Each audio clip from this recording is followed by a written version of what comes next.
먼저 바쁘신 가운데서도 이렇게 우리 프레지던트 서밋 총장단을 이렇게 환영해 주시기 위해서 찾아주신 문희상 국회의장님을 환영하는 의미에서 큰 박수로 맞이해 주시면 감사하겠습니다. 예, 일단은 우리 본 행사의 주최자이신 이인원 회장님의 인사 말씀을 좀 듣겠습니다. 감사합니다, 의장님. 잘 오셨습니다. 이번 기회에 한국 대학 전체 문제가 뭔지 그저 에센스만 몇 가지 들으시고 또 그걸 앞으로 어떻게 해결하실까를 생각해 주시기 바랍니다. 감사합니다. 네.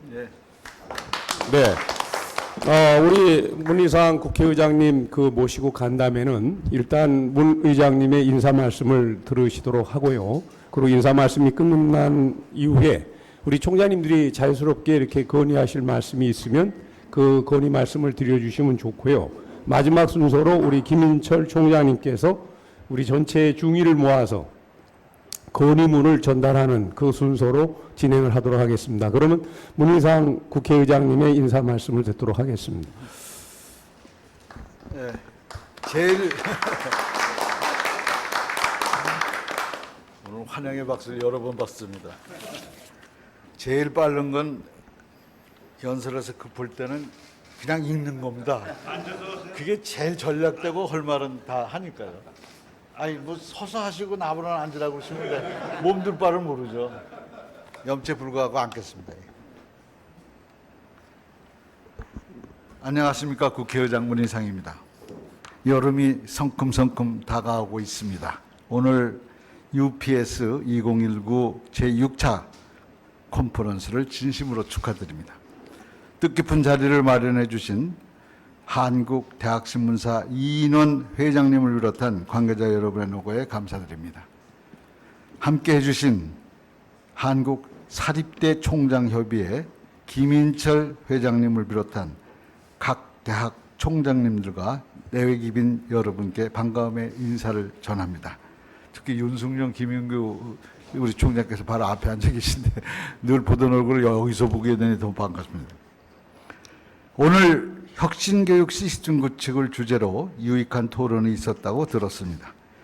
현재 전 세계적으로 4차 산업혁명의 물결이 거세게 밀려오고 있습니다. 이는 산업 부분에만 해당되는 것이 아니라 사회 전반의 혁신과 변화를 요구하고 있습니다. 지난 역사에서 과학기술의 발전은 보편적으로 인간의 삶을 개선시키기도 했지만 한편으로는 삶의 질과 정신적 측면에서 퇴보를 가져오기도 했습니다. 오늘날 4차 산업혁명이라고 불리는 과학기술의 진보는 이전과는 차원이 다른 말 그대로 혁명적 변화입니다. 이에 발맞춰서 인간의 삶을 긍정적으로 진화시킬 수 있을는지는 인간 스스로의 선택에 달려 있다고 생각합니다. 어떤 미래를 만들어갈 것인가 하는 문제는 결국 사람이 핵심입니다. 급속한 사회 변화에 대응하고 이끌어갈 인재 양성은 시급한 국가적 과제가 아닐 수 없습니다. 이에 대한 해법은 우선적으로 교육의 혁신으로 기결된다고 생각합니다. 그런 의미에서 오늘 제6차 컨퍼런스가 시적절하고 매우 뜻깊은 자리였다고 높게 평가하는 바입니다. 오늘 전국 대학 총장님들이 귀한 걸음을 해주셨습니다. 건의민에 이 건의가 있을 거라고 예상이 되는 다 준비가 잘 맞습니다. 이게 담겨있는 고견에 대해서는 법적, 제도적 개선이 이루어지고 정책에 반영될 수 있도록 최선을 다하겠습니다. 함께 해주신 모든 분들의 건강과 행복을 기원합니다. 감사합니다. 우리 문희상 국회의장님의 짧고 간결한 그 대학 우리를 격려해 주시는 그 말씀 다시 한번 박수로 답변해 주시기 바랍니다. 그러면은 시간이 없기 때문에 바로 이제 우리 총장님들의 건의 순서로 들어갈 텐데요. 자유스럽게 고수하시면은 말씀. 예, 우리 김인규 총장님. 예, 오종 의장님 오랜만입니다. 오랜만이고요. 뭐 되게 아시겠지만 제가 이제 그 옛날 언론인으로서 이렇게 본 문희상 의장님은 물론 이제 의정부에서만 육선을 하셨죠, 내리. 의정부 갑이시죠? 네. 예, 갑이십니다. 예, 네, 의정부에서 육선하셨고 우리 기자들이 이제 약간 좀 정치인들을 이렇게 뭐 이렇게 캐릭터라이즈를 해요. 했는데 좋지 않은 거를 막 캐릭터라이즈를 많이 하는데 우리 이제 물 의장님은 외모는 용장 스타일인데 굉장히 정무적인 감각이 빠른 분으로 되어 있습니다. 그래서 오늘 여기에 이제 뭐 고등교육 정책에 대해서 잘 모르시지만 우리가 이렇게 얘기를 하다 보면 금방 뭔가를 아실 거예요. 그래서 오늘 저 이렇게 집약된 의견을 말씀해 주시면 아, 나로서 국회의장으로서는 뭐를 좀 도와줘야 되겠다. 이렇게 될 것이라고 보고 저는 뭐 건의사항은 저는 안 하지만은 하여튼 의장님 하여튼 오늘 이런 자리를 좀 잘 활용해 줘서 우리 사립대학들이 여러 가지 어려운 처지의 문제를 현안 푸는데 큰 도움을 주시기를 부탁드리겠습니다. 감사합니다. 네, 감사합니다. 감사합니다. 짧고 고습니다. 역시. 다음 총장님. 예. 삼육대학교 김성익입니다. 반갑습니다. 우리 존경하는 국회의장님 이렇게 함께해 주셔서 참 감사하고요. 저희가 사실은 뭐 최근 뭐 2010년 등록금 동결되고 나서부터 대학의 경쟁력이 전 세계적인 공인기관들에 의해서 1년에 이제 봄, 가을 이렇게 두 번 이렇게 발표가 되는데 뭐 거의 20위권에서 지금 올해 54위로 스위스 그 국제 포럼에서 이렇게 발표한 것들을 보면은 이제 심각한 문제에 직면하고 있는데 제가 어제 그 대기업의 어느 전문 그 연구소에 저희 학교와 연관해서 뭘 프로젝트를 위해서 가서 이렇게 이야기를 듣다 보니까 저희가 고민하는 것과 거의 비슷한 고민을 하고 있는 것 같았습니다. 이제 다 저는 만약에 저는 기독교인이기 때문에 가끔씩 그런 질문을 합니다. 하나님이 꿈에 나타나서 한 가지 소원을 말하면 들어줄 테니까 그 한 가지 소원이 뭐냐? 이제 그걸 제가 종종 신앙인으로서 이렇게 스스로 질문하는데요. 총장으로서 이제 우리 국회의장님을 뵙고 마음대로 해줄 테니까 뭐 한 가지 소원이 뭐냐? 뭐 이렇게 묻는다면 내가 뭐라고 이야기할까? 그런 생각을 좀 해봤습니다. 근데 정부와 국회와 제가 우리 어제 우리 최고의 우리나라 경제를 끌고 가시는 그 기업의 그 연구자들과 이렇게 이야기를 하면서 그분들이 한결같이 하는 이야기가 중국과 일본과 미국을 우리가 빨리 따라가고 넘어서려고 하면 뭐 지금 뭐 우리보다 앞선 부분이 중국도 많은데 어떻게 도와주면 그 일이 일어날 수 있을까 하고 정부와 국회가 좀 물어줬으면 좋겠다 하는 생각을 갖게 됐습니다. 뭐 중국도 어떻게 하는지를 어제 제가 설명을 쭉 들으면서 한국을 따라잡고 미국을 따라잡기 위해서 대학에 와갖고 물어본대요. 뭘 어떻게 도와주면 되겠냐고 하고는 몇 년 안에 할 수 있겠느냐고 물어보고 얼마가 필요하냐고 물어보고 그리고 나서는 그 중간에 결과에 상관없이 그 목표에 대해서만 가고 있는지 확인하고 그냥 무조건적으로 지원해 준다고 하는 이야기를 하고 또 그과 연관해서 기업들에게 와서는 뭘 바꿔주고 어떤 제도를 만들어주고 어떤 법령을 만들어주면 뭐 하웨이도 똑같은 이야기로 그렇게 갔다는 이야기를 제가 어제 들었습니다. 하웨이와 경쟁하고 있는 우리 한국 회사가 근데 우리는 안 되는 이유들이 더 많다고 하는 것입니다. 그러니까 대학도 지금 혁신을 이루기 위해서 어떤 법을 바꿔주면 어떤 제도를 바꿔주면 또 어떤 지원을 해주면 뭐 좀 이런 질문을 받으러 가는 국회의원과의 만남 또 정부와의 만남이 있으면 정말 우리의 열심 저희가 이 교육이라는 자원만 갖고 밖에 없는 그런 나라에서 이 부분의 경쟁력이 지금 떨어지는 것, 특히 고등교육의 경쟁이 떨어지는 이 현 시점에서 좀 원점으로 기본으로 돌아가서 지금 뒤떨어진 부분을 따라잡으려 그러면 어떻게 도와주면 되겠느냐 이 질문을 좀 들을 수 있으면 좋겠다.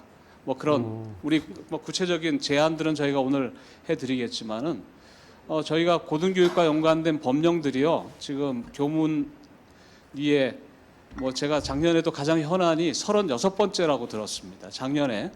그러니까 작년에 다른 안건이 뭐 한 10개 되는지 잘 모르겠는데 보니까 올해도 그 안건이 순위로 올라가려고 그러면 이제 고등교육과 연관된 어떤 현안들이 법령으로 이렇게 제한이 돼도 우선순위에 들어가지 못하고 특별히 고등교육과 연관된 부분들이 그렇습니다. 그래서 그런 부분들에 대해서 정말 고등교육의 경쟁력이 국가 경쟁력에 엄청난 영향을 미치기 때문에 국가 경쟁력의 위기인 시대에 고등교육 경쟁력을 향상시키기 위해서 뭘 해주면 될까 하는 논의가 좀 시작됐으면 좋겠다 하는 걸 좀 진언하고 싶습니다.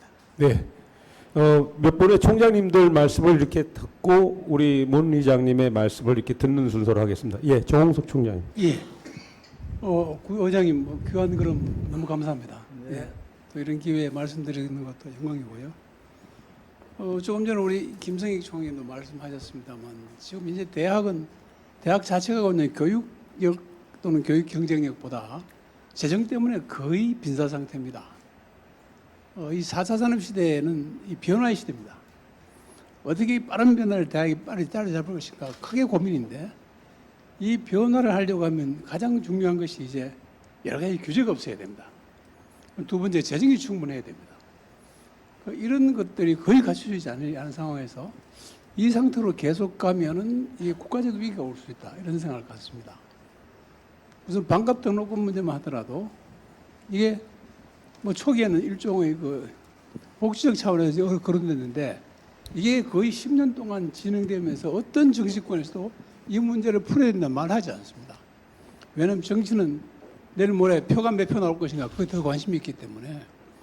그러나 이 교육, 특히 대학 교육은 미래를 내다봐야 됩니다. 10년, 20년 뒤에 우리 사회가 어디로 갈 것이고 그걸 위해서 우리가 뭘 준비해야 되는가를 생각하는데 이걸 당장의 표 문제를 가지고 결부해서 규제를 해버리면 이제 결국 대학은 빈사할 수밖에 없는 거죠.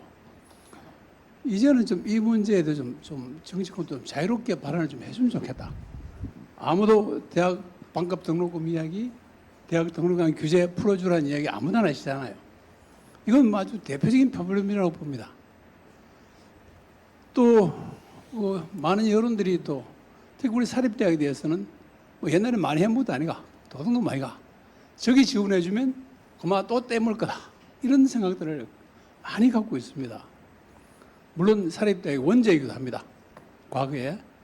그런 문제는 별도로 충분히 통제할 수 있습니다. 아주 강력하게 비리에 대해서는 처벌할 수도 있고요.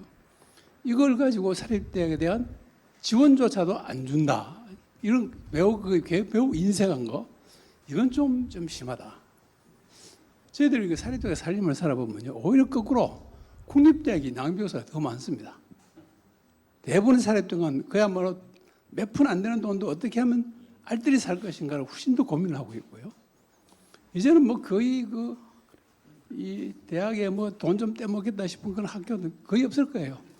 지금 이제 워낙 이제 다 우리 이제 정부화 시대 환하게 밝아졌기 때문에 그런 문제 걱정 안 해도 될 것 같아요. 좀 이런 문제에 관한 대중 인식들의 변화를 이 정치권에 좀 앞장서 주면 좋겠는데 오히려 정치권이 이런 인식들을 더 부추겨서 더 그 대중의 생각들을 정책에 반영하는 쪽으로 가고 있는 건 우리 진짜 안타까운 생각이 듭니다. 이 역병을 분명히 가려주는 정책이 분명히 필요한 것 같습니다. 네. 예. 감사합니다. 지금 이제 의장님 일정이 지금 이렇게 다른 일정 때문에 바쁘기 때문에요. 지금까지 나온 말씀에 그 의장님께서 좀 정리돼서 이렇게 발표하시는 걸로 그렇게 하고 건의문 전달하고 이렇게 의장님 간다면은 마치는 순서로 이렇게 하겠습니다. 아유 고맙습니다. 네.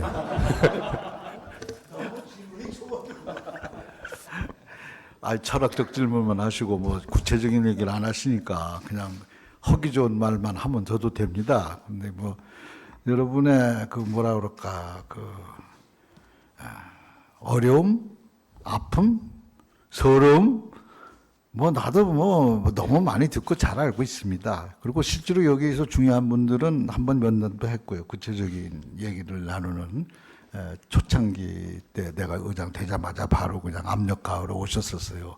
그래서 그때 잘 들은 바가 있고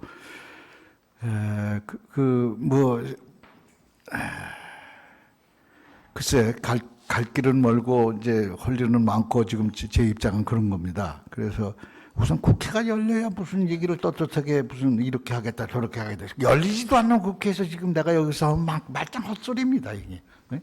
국회가 열려야 뭘 토론도 하고 옳다 그러다 그러고 법률을 만들어야 그게 현실적으로 현실화돼서 재정화해서 여러분을 도와줄 수 있는 법적 근거가 마련돼야지. 여기서 암만 이거 해봐야 다 소용이 없는 거예요. 그래서 나는 그저 여러분 돕는 일이 어떻게든지 지금은 권한이 전혀 없어요. 국회의장이라는 건 그냥 일테면 뭐라 그럴까 허다못해 영국의회는 그래도 지팡이를 하나 주어가지고 가발 쓰고 나와서 막 서로 토론하고 막말하고 싸울 때 오자 그러고 딱 방맹이를 치면 조용해집니다. 그게 범접할 수 없는 영국 민주주의의 현장이고 그것이 관행입니다. 근데 우리는 그것도 안 돼 있을 뿐만 아니라 법률 자체에 권한이 없어요, 국장이. 그 전에 있던 권한은 싹둑 해가지고 전부 선진화법이라는 데로 물려갖고 선진화법이라는 게 뭐냐면 싸우면 감옥 보낸다라는 게 앞에 나와서 있지만 실제로는 합의를 안 하면 아무것도 안 된다 이러는 거예요. 그러니까 소수일 때는 말이 돼요. 발목 잡기가 좋으니까. 소수가 단 하나라도 합의를 응하지 않으면 한 발짝도 못 나가게 돼 있어요. 의장의 권한이 전혀 없습니다. 그러니 뭐 어떻게 정말 누구 말 맞다나 그냥 폭발할 수도 없고 해산을 의장으로 먼저 나서서 해산하자 그럴 수도 없고 참으로 난감한 형태예요. 저는. 그래서 이제 그런 문제 뭐 여러분 뵈니까 서러워서 나도 이제 무슨 친정집이 모진 시집살이 하다 친정집에 온 기분이에요. 그래서 여러분하고 뭐 거의 대동소이합니다. 저의 입장도. 그러니까 뭘 더 보탤 말씀도 없고 자신 있게 뭘 약속을 할 수도 없고 뭐 그런 입장입니다. 아까 제일 말을 위한 말을 하자 그러면 우리 김인규 총장께서 말씀하시고 또 바로 이어서 우리 김성익 총장께서 말씀하시는 중에 하나님한테 기도할 때 딱 마지막 하나지 요거 한 가지만 딱 하면 들어준다라고 했을 때 뭐라 그러겠는가라고 말씀하실 때 가슴이 뜨끔하더라고요. 나한테 만약에 그런 질문을 하시면 내가 마지막으로 하나님한테 얘기했다 그러면 뭐 좋은 말로 말하면 우리 대한민국의 안정과 번영과 평화 이렇게 얘기하고 싶어요. 그 핵심은 나라를 바깥에 나가보면 합니다. 옛날에 우리나라를 보기를 개떡같이 봤던 시절이 있었습니다. 나가면 전부 그냥 뭐라 그럴까 눈치 보기 바빴어요. 근데 요즘은 안 그래요. 제가 유라시아 46개 국회의장들이 참석한 65개 나라가 참여한 유라시아 국회의장 회의를 갔어요. 그런데 내가 골라야 돼요. 그중에 왜? 전체 시간이 3일밖에 없는데 그중에 만나는 게 하루에 1시간씩 만나서 쫙쫙쫙쫙 만난다고 그래도 만날 수 있는 사람이 한계가 있는 게 10명 이상을 못 만나겠더라고요. 그런데 옛날 같으면 우리가 찾아다니면서 무슨 얘기를 할까 하고 쫓아다니는데 그럴 필요가 전혀 없는 것이 신청자가 65명이라 그러면 50명 정도가 신청을 하는 거예요. 나하고 면담하기로. 그래서 그중에 내가 골라야 돼요. 이렇게. 그래서 그 사람들하고만 만나면 되는 거예요. 그건 뭘 얘기하느냐 하면 옛날에는 그냥 한마디로 얘기해서 그냥 대한민국이 그냥 두 줄에 어느 줄에 잘 서가지고 안보 보장받고 경제 보장받고 이러던 시절이 이제는 아니에요. 이제는 먼저 받는 나라 먼저 주는 나라가 됐고 아무리 짧게 잡아도 10위 안에 들어가는 경제대국이 된 거예요. 어떤 분은 7지라고 그래요. 6나라 상공공 국가 중에서 7번째로 이번에 들어갔다는 거예요. 네? 뭐 3만 불 GDP에다가 5천만 명 이상 인구인 나라가 세계 6개밖에 없는데 우리가 7째 나라가 이번에 됐답니다. 그래서 그런지는 모르지만 이젠 우리도 스스로 당당하고 그 많은 국격에 버금갈 만한 그런 실력이 있는 자세로 그런 외교를 해야 되겠지만 그들도 우리한테 또 뻔따자 무엇이 비결이냐? 어떻게 그렇게 한꺼번에 발전하고 번영했느냐? 그리고 어떻게 1700만 앞에서 그냥 촛불 하나 들고 정권이 바뀌냐? 민주주의 현장을 자기네들은 10,000명만 만약에 모였다 그래도 그냥 다 서슴없이 그냥 슈퍼마켓에서 다 털린다 이거예요. 이런 성숙한 시민의 민주주의 현상이 어떻게 있을 수 있는가? 그들은 그게 의문스러운 거예요. 그리고 6개월 전만 해도 죽기 살기로 한반도 평화가 위협받고 전쟁이 직전에 있다고 모든 전 세계를 걱정시키더니 어떻게 하루아침에 이렇게 한반도 평화가 돼서 2번, 3번 정상들이 만나는 일이 일어나는가? 요즘에 또 좀 주춤하지만은 그래서 그때 요번엔 안 나가봤는데 나가보면 또 뭐라 그럴지 모르겠어요. 그때만 해도 그런 것만 자꾸 질문하는 거예요. 그래서 그 비결이 뭐냐? 그랬을 때 그나마 자신 있게 얘기할 수 있는 게 제가 얘기할 수 있는 게 우리는 사람을 관리를 잘했습니다. 교육의 힘입니다. 우리가 얘기하는데 먼저 또 그렇게 아는 사람들이 있더라고. 거의 대부분 또 그렇게 알아요. 상당 부분이 우리가 이러니 저러니에도 세계에서 제일 높은 유태인보다도 높은 교육열을 갖고 있대요. 그것도 있으려니와 그 과정 속에서 근대화도 이 세상에서 가장 빨리 했고 민주화도 이 세상에서 가장 빨리 했고 오히려 그 과정 속에서 지금 그 너무 빨리 급속한 그 일을 이루면서 생기는 부작용 때문에 지금 여러 가지 그 곤란한 지경인데 그 과정 속에서 가장 큰 역할을 뭐가 했냐? 결국 교육이 사람이 한 거고 교육이 한 거예요. 그래서 여러분들이 갖는 그 긍지와 이런 자긍심이 요즘에 여전히 막 와그르 무너지는 데 대해서는 저도 가슴 아프지만 또 어떻게 보면 세계적 추세로 사람은 점점 줄고 인원이 확보가 안 돼서 조금 있으면 이제 사람이 뭐 없어서 가르칠 사람이 없어서 이제 이런 일이 생길지도 모르는 그런 상황 아닙니까? 그런데 예를 들어서 국가에서 그걸 다 감안해서 미리미리 준비하고 조정하고 좀 돈 좀 대주고 아니면 나중에 전부 다 대주고 좀 이렇게 할 수 없을까라는 생각을 한 분 한 분이 안 하실 수가 없을 거라고 저도 이해합니다. 근데 이제 잘 아시다시피 그게 그렇게 쉬운 일이 아니라는 것도 뻔한 것이고요. 어쨌거나 요 속에서 최선을 다해서 요 상황을 극복하기 위해서 최선을 다하고 계신 여러분들이 그래도 유류상종이라고 그럴까 과부가 과부사장 알더라고 이렇게 모여 앉아서 뭔가 구상하고 생각하고 이런 걸 해서 정부에 얘기하고 그중에 안 되면 이제 국회에 와서 뭐 좀 해주라 이렇게 얘기해야 맞습니다. 그리고 집약된 토론을 오늘 하셨을 거고 준비된 아마 나한테 주실 이제 마지막 그 제안서가 있을 겁니다. 그럼 난 또 의례적인 일로 그 잘 받겠습니다. 최선을 다해서 노력해서 법률적으로 입법적으로 해결할 부분이 있으면 최선을 다하겠습니다. 그래서 이런 얘기를 좀 해야 되는데 그런 얘기를 하려면 이 옆에 교육위원장이 앞에 있어야 될 것 같아서 내가 교육위원장님 꼭 좀 와주시죠. 지역구에 일이 있어서 못 오시겠대요. 오래된 약속이고 뭐. 그러면 내가 가서 뭐라고 얘기합니까? 그래서 그런 얘기하는 자리가 아니라 그냥 밥만 먹고 오는 자리입니다. 또 이렇게 얘기하더라고요. 난 사실 밥을 주시면 밥이나 먹고 갈랬는데 그나마 아시다시피 그냥 내일 아침 새벽 7시부터는 내가 무슨 장례위원장도 아닌데 또 그때부터 시작을 해야 된다고 그럽니다. 또 내가 가장 존경하던 분이 돌아가셨기 때문에 거기 가야 된다고 그래서 또 지금도 그거 마무리하러 가야 되는데 아직 장례위원장 전체 구성을 다 못했대요. 그래서 마지막 하려면 가서 뭘 준비. 그래서 마음은 거기가 있어도 사실 콩밭에. 그러나 오늘 이 귀중한 모임에서 뭘 얘기하시려는지 솔직히 말해서 나는 잘 압니다. 잘 압니다. 주변에 너무나 가까운 분들이 많이 계시고 그분들이 늘 얘기를 해가지고 될 수 있는 거 없는 거 포함해서 다 압니다. 그러니까 그렇게 안다고 치시고 오늘 그 제안서를 주신 거를 그거 하나만은 분명히 약속할게요. 처음부터 끝까지요. 계속 잘 읽겠습니다. 그리고 내가 조치할 수 있는 거는 조치를 하고 어떻게 조치했습니다라고 알려드릴게요. 네. 네, 네, 감사합니다. 네. 의장님 진짜로 우리 대학의 어려움을 익히 아시고 그렇기 때문에 이번 순서는 2019 UCN 프레지던트 서밋 총장단이 의장님께 드리는 대국회 건의문 전달식입니다. 김인철 한국대학사립대학 총장협의회 회장님께서 전달을 하시겠습니다. 교육 재정교부금법이 좀 빨리 국회에서 논의될 수 있으면 좋겠다 하는 것이 첫 번째 이유고요.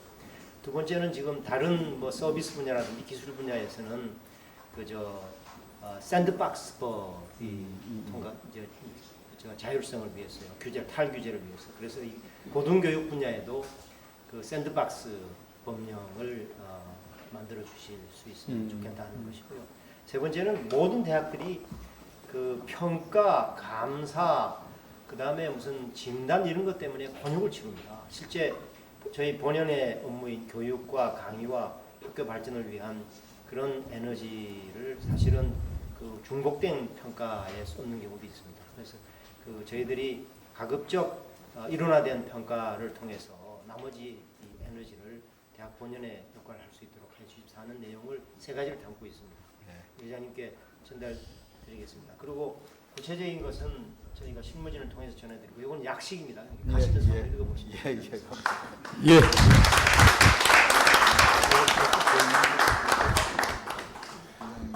의장님께서 이 건의문에 담겨진 내용을 꼭 이렇게 완수하실 수 있도록 우리가 박수로 힘차게 이렇게 격려를 해주시기 바랍니다. 네, 요게 이제 의장님 요게 원본이고요. 이건 의장님은 간단하게 읽어보시라고 반쪽짜리로 요약을 했습니다. 자, 이걸 안고 가겠습니다. 가슴에. 네, 의장님 감사합니다. 를 풀어달라 하는 거가 큰 글자로 이렇게 돼 있는데 우리 대학마다 그 규제 풀어달라는 의미가 다 다르거든요. 그러니까 저렇게 그냥 뭉뚱그려서 내면은 사실상 저게 어떻게 반영될 가능성이 없어요. 제가 볼 때. 그러니까 만약 예를 들어 스카이 대학은 규제 풀라는 게 뭐냐면 정원 풀자, 편입생 다 받게 하자. 그런 뜻으로 해석을 하고 싶어 하는 거고 다른 분들은 또 오히려 반대로 그거 정원은 더 늘리면 안 되고 편입생도 더 못 받게 해야 되고 그런 규제를 오히려 강화하자고 하는 이야기가 있지 않습니까? 그리고 아까 우리 김인철 총장님 말씀하신 대로 이제 김인철 총장님 말씀하신 건 아니구나. 그 감사 같은 거 받지 않게 하자 하는 건데 그것도 현실적으로는 제가 볼 때 국가에서 세금을 주는데 그 감사를 어떤 식으로 뭐가 문제가 있다는 걸 우리가 정확하게 표현을 해서 건의가 들어가야지 그냥 감사하지 말자 하면 이거는 국회에서 뭘 할 수도 없고 그건 논리적으로 어떻게 맞지는 않거든요. 우리 그 의원님에서 그런 자세한 내용들이 자료화돼가지고 나오고 있습니다. 아니 그 규제에 대해서 정확하게 어떤 규제는 풀었으면 좋겠다 하는 게 나와 있나요? 대학마다 해서 취합이 매번 되고 있습니다. 아니 되고 있는데 우리가 건의문에 그게 이제 제가 보기엔 그 건의문에 할 수가 없어요. 그러니까 공동 분모를 해서 우리가 해야지. 제가 볼 때는 이거 그러면 제가 쓴 것도 아닙니다. 근데 이제 감사는 사실은 그 문장 안에 안 들어 있습니다. 근데 제가 얘기하다 보니까 그건 감사는 안 들어요.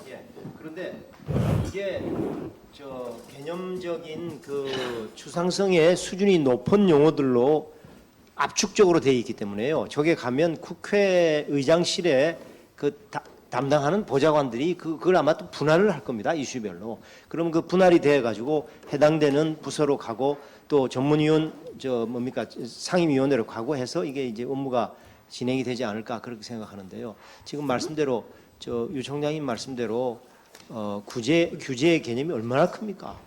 탈 규제 그다음에 평가에 좀 이렇게 이 평가를 좀 덜 받게 해달라는 얘기라든지 또는 재정 건전성이라든지 재정 조달을 위한 국회 역할을 부탁드린다는 얘기가 뭐 사실 어떻게 보면 뜬구름 잡는 얘기죠. 그러나 그것이 이제 국회의장한테 전달이 되면 이제 분할이 돼서 실무자들한테 전달을 드릴 거다. 그렇게 보고 전달을 드린 것이죠. 네. 재정 확대한다는 건 뭐 우리가 다 동의를 하는 거니까 그건 좋은 것 같습니다. 이게 또 제가 떠날 일이 얼마 안 남았는데 괜히 이렇게 싸우는 식으로 얘기할 필요는 없는 거죠. 저도 좋게 해서 나가는 게 좋은 것 같고. 근데 정말 이거 학교에 그 신문에서 이런 걸 좀 써줬으면 좋겠는 거는 뭐냐면 아마 대학마다 전부 다 지난번에 정보 공시 자료 검증한다고 나왔을 거예요. 근데 이게 정말 코미디 같은 일이 벌어지는 게 예를 들어서 소방 훈련을 우리가 3번을 했어. 근데 벌점 15점이야. 왜? 소방 훈련을 다른 장소에서 해야지 같은 장소에서 하면 한 번밖에 카운트가 안 되는 거예요. 근데 우리는 기숙사가 항상 취역지구라서 기숙사만 한 거예요. 기숙사가 여러 번 해야 되거든요. 벌점 15점이야. 그리고 체육대학에 체육학부가 있고 거기 과가 3개가 있어요. 그 학생 정원을 입력하게 돼 있어. 근데 30명으로 입력을 했어요. 정확하게. 벌점 15점. 왜? 정원을 학부로 입력해야 돼. 정원별로 밑에 있는 거를 30, 30 더하면 90인데 이게 90으로 전체로 이제 30, 30으로 나눠서 하면 벌점 15점이에요. 그러니까 제가 볼 때요.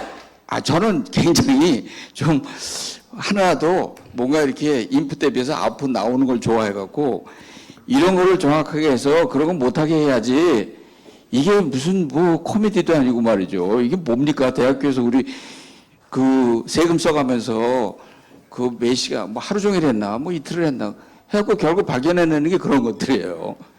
근데 아마 그거 다 보시면은 보고 받으시면 아마 그런 거 말도 안 되는 코미디 같은 게 있을 겁니다. 그래서 우리가 뭐 135점을 받았나 뭐 어쩌나 해갖고 그게 뭐 250점이 되면 또 뭐가 뭐 페널티가 있어. 그러니까 그런 거 또 이 PDF 파일로 내게끔 하는 거. 우리 평가 보고서 낼 때마다 PDF 파일이 뭐 10만 장대로 나가요 이게요. 왜냐하면 아까 환류처럼 이 사업을 시작하는 기한서부터 어떻게 해서 팔로우를 어떻게 해서 이걸 다시 한 거를 전부 다 PDF 파일로 다 내야 돼요. 그러면 사업을 하면서 수천 개 항목이 있는데 거기 곱하기 얼마나 해보십시오. 막 수만 장, 10만 장이 돼요. PDF 파일이. 그걸 PDF 파일로 꼭 내야 돼요. 그러니까 이런 게 우리가 학교를 이게 애드미니스트레이션 이 오버헤드를 말도 안 되는 걸로 해서 우리 진을 빼놓는 거거든. 그러니까 이런 거 하나도 좀 우리가 해결을 했으면 좋겠어요. 이게 지금 수년째 나가는 겁니다. 수년째. 제 총장할 때부터 지금 뭐 7년 반 했으니까 7년 반 동안 계속 되는 거예요. 그러니까 저는 하여튼 우리가 정확하게 문제를 지적해갖고 정확하게 비합리적인 거를 지적을 해서 이걸 해결하자 이거죠. 제 포인트는 겁니다. 네. 부장님. 예, 일단은 지금 와인이 나왔기 때문에요. 그 우리 이대순 고문님께서 건배 제의를 좀 해주시기 바랍니다.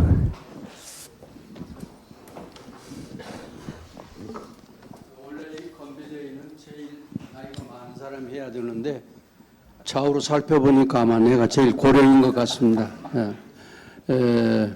오늘 여러 가지 논의하는 걸 보면서 제가 80년대 대학 총장으로서 기억이 떠올립니다. 80년대 총장들은 스튜던트 파워에 의해서 총장 순환 시대라 그렇게 얘기를 했습니다. 근데 지금 우리 총장님들은 이제 스튜던트 파워보다는 정부의 규제 그리고 또 이 재정의 압박 등으로 참 고생을 많이 하고 있구나. 그럼에도 불구하고 우리는 내를 보고 후세를 양성해야 할 교육자이기 때문에 좌절하지 않고 전진합시다. 우리 대학신문에서 이러한 좋은 기회를 만들어 주신 것에 대해서 다시 한번 감사를 드리고 우리 총장들이 또 이와 같이 단합해서 이 난국을 돌파해서 미래를 건설하는 그러한 뜻을 모두 모아서 건배를 제의합니다. 요!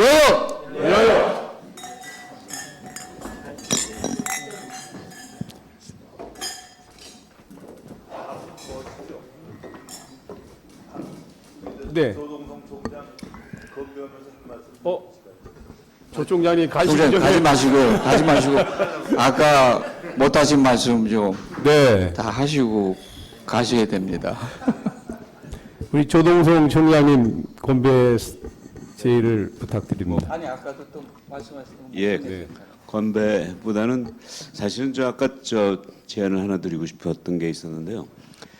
저희가 이제 학교의 이제 네거티브한 면에 대해서 굉장히 개선을 많이 요구하고 있지 않습니까? 당연히 해야 되는데, 근데 우리 또 포지티브한 쪽에서 뭔가 학교가 저는 이런 얘기를 합니다. 우리 유지수 총장님과 마찬가지로 저도 경영학이니까 이 학교를 발전시키는 그 방법을 좀 찾아야 되는데, 제가 한마디로 이 대학이라는 게 지금 사양 산업이라고 생각하는데 시장이 자꾸 줄어드니까 이걸 성장 산업을 바꿀 수 있는 방법이 좀 있다고 생각합니다.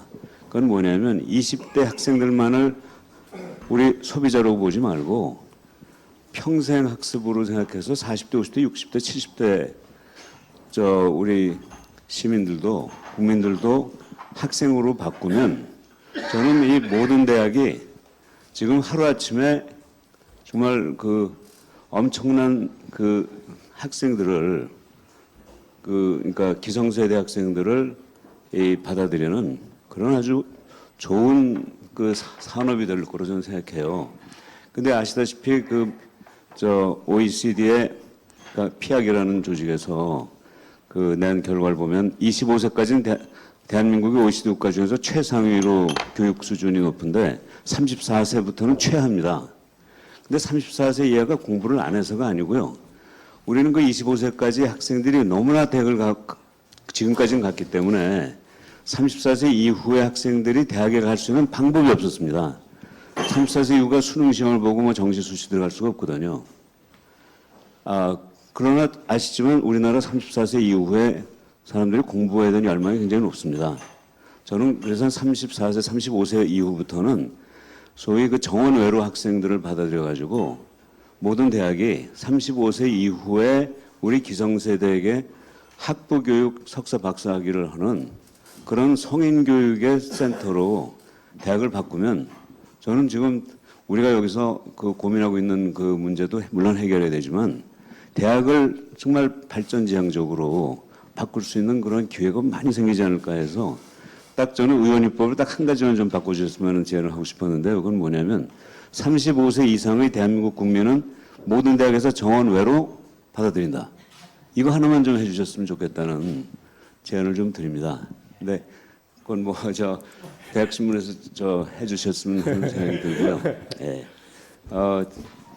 제가 지난번에도 말씀드렸지만 7월 3일부터 5일까지 저희 대학에서 한자대학 동맹 제2차 총회를 하는데 많은 총장님들이 벌써 오시겠다고 말씀하셨는데 또 아직 정보를 안 받으신 분도 있으셔가지고 소개해 드리는데 그 7월 4일 날은 반기문 총장님이 유엔 사무총장님이 이제 기조 강연하신 다음에 벤 넬슨이라는 그 미네르바 스쿨 우리나라 교육부에서 항상 혁신대학의 가장 모델이라고 얘기하는 그 대학의 설립자가 벤 넬슨입니다. 그분한테 연락했더니 오겠다고 그래가지고 그분의 특별 강연을 듣고 토론하고 그런 시간을 갖게 돼 있습니다. 그리고 7월 5일에는 그 한자대학 동맹 총장들이 작년에 모였을 때 항상 한탄한 게 뭐였냐면 전 세계 3만 개 대학 중에서 지금 TH나 QS에서 추구하는 그런 사이테이션 인덱스가 높은 논문을 쓸 수 있는 그런 크리티컬 매스를 가지고 있는 대학은 200개도 안 된다는 얘기죠. 근데 다 나머지 29,800개도 그 200개 대학의 그 랭킹을 쫓아가지 않을 수가 없으니까 몸에 맞지 않는 옷을 평가 시스템을 입고 그쪽으로 가다 보니까 결국 그 교수들은 정말 힘들게 우수저널에 논문 쓰는 것만 하게 되고 실제 사회 현장에 산업에 도움되는 그런 R&D 기술은 못하고 학생들도 정말 창업을 시키건대거나 또 이 인성 교육을 시켜야 되는데 그런 교육에 대한 평가 지표는 전혀 없고 그래서 새로운 랭킹 시스템을 만들어 가지고 그 200개 대학은 좀 따로 두더라도 나머지 29,800개 전 세계 대학이 정말 함께 갈 수 있는 그런 랭킹 시스템을 만들자고 그래서 대학들이 모여가지고 하나 지금 제안을 하고 있습니다. 그건 뭐냐면 통계 숫자를 가지고 랭킹 매기지 말고 각 대학에서 가지고 있는 아주 혁신적인 모델, 오늘 최미리 부총장님이 좋은 모델을 만들어 주셨는데 그런 모델을 제출해 주시면 그 제출한 걸 다 모아가지고 제출한 대학의 총장들이 자기 대학에서 제출한 것만 빼고 나머지 대학에서 제출한 혁신 모델을 평가해서 그 평가한 결과를 합산해서 랭킹을 매기자. 그 통계가 전혀 개입되지 않고 그렇게 되면 그 다른 대학에서 제출한 여러 가지 혁신 모델을 읽으면서 공부도 많이 되고 또 항상 어떤 랭킹에서 보면 스탠포드, 하버드, 옥스포드가 1, 2, 3등인데 여기는 예컨대 미네르바 스쿨이라든가 에콜 42라든가 가천대학이라든가 이런 대학이 1, 2, 3등이 되는 건양대학이라든가 그런 랭킹 시스템을 만들자는 지금 제안을 7월 5일 날 합니다. 그래서 이런 데 관심이 있으시는, 전 모두 관심이 있으실 거로 생각되는데, 그래서 저희는 한 20개 대학 정도 한 30개 대학 정도 오실 거로 생각했는데, 지금 한 60에서 70개 대학에서 지금 해외에서도 한 40개 대학 정도 오고, 그래서 지금 판이 좀 커졌습니다. 근데 시간 되시면 오셔가지고 함께 토론하시고, 함께 미래를 향한 그 대학의 그 평가를 비롯한 방향을 한번 같이 논의하시면 어떨까 하는 그런 제안을 드리고요. 자료 드릴 테니까 한번 보시고 연락 주시기 바랍니다. 고맙습니다. 건배 제의. 자,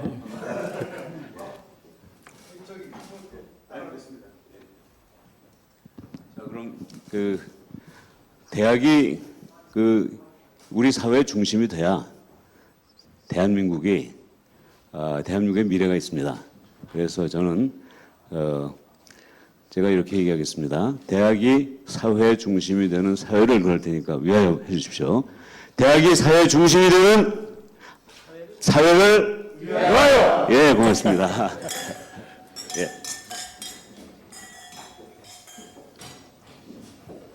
자, 고맙습니다.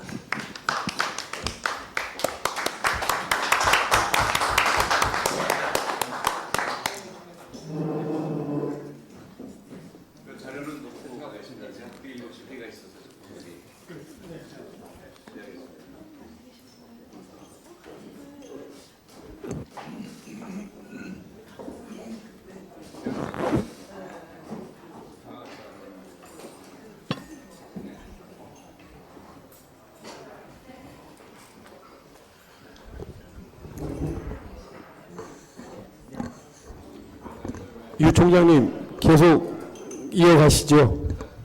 제가요? 네. 아니 저도 밥 먹고 와야 되는. 뭐 지금 또 우리 조성동 총장님께서 생각하신 것도 한번 각자 의견 한번 내보시면 어떨까 생각이 듭니다. 네. 너무 먹는 거에 또 집중하지 마시고 조금씩 이렇게 드시면서라도 말씀을 해주시면 고맙겠습니다. 네. 그 어저께 저희는 그 전체 학과장 회의를 했는데 거기서 이제 이제 문 대통령님께서 그 시간 강사법을 완전히 그 정했잖아요. 그래서 그거에 대해서 말들이 많았어요. 그러니까 이제 2학기 수업을 정할 때 이제 혹시라도 교수 충원을 할 수 있는 계획이 있는 학과는 잘 생각해서 그 시간 강사를 정해야 되거든요. 그래서 그거에 대해서 굉장히 말이 많았는데 여러 총장님들께서는 그런 그 시간 강사에 대해서 어떻게 생각하시는지 그게 제가 궁금합니다.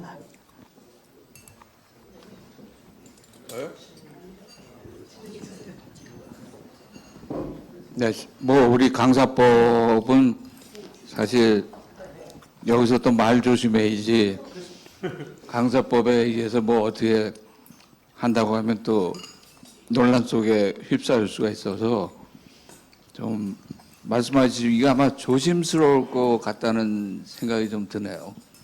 네. 근데 아마도 강사법 때문에 학교에서 실질적으로 하는 거하고 이런 자리에서 얘기하는 거하고는 좀 상반될 가능성이 높다고 저는 보고 있습니다. 그리고 며칠 후에 서울총장 포럼인가? 거기에 유은혜 장관이 오셔갖고 아마 그 서울총장 포럼에다가 좀 욕을 하신 것 같아. 그래서 강사를 적극적으로 또 고용을 하고 또 그분들 보장을 대우를 개선하겠다는 그 성명서를 서울총장 포럼에서 내고 그걸 이제 교육부 장관한테 전달하는 이런 식으로 돼 있는 것 같더라고요. 그래서 교육부에서는 초미의 관심사가 첫째 고용이 창출되는 거, 둘째 그 사람들 대우가 유지되는 거, 혹은 개선되는 거 이거를 원하는 거니까 거기에 대해서 우리 여기 계신 총장님들은 모두 다 적극적으로 국가가 하는 일에 우리가 목숨을 걸고 열심히 하겠다. 이렇게 말해야지 정답이겠죠.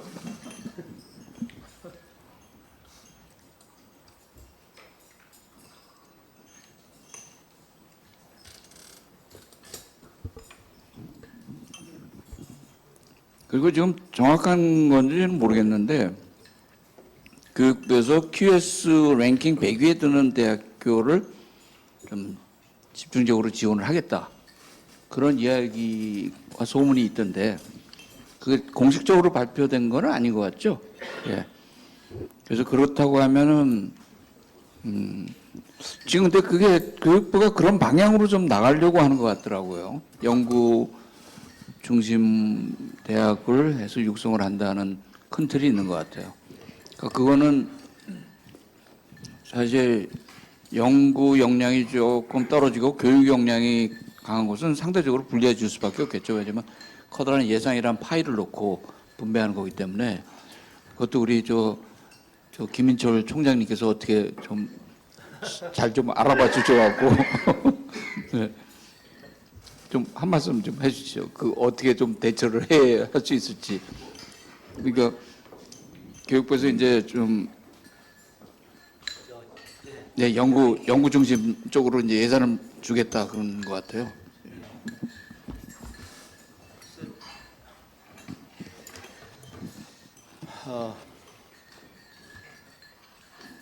그러니까 이제 대학이 규모별로 또 그 어떤 학문 분야를 강조하는 그 중점 영역별로 분화되는 건 그렇게 돼야죠.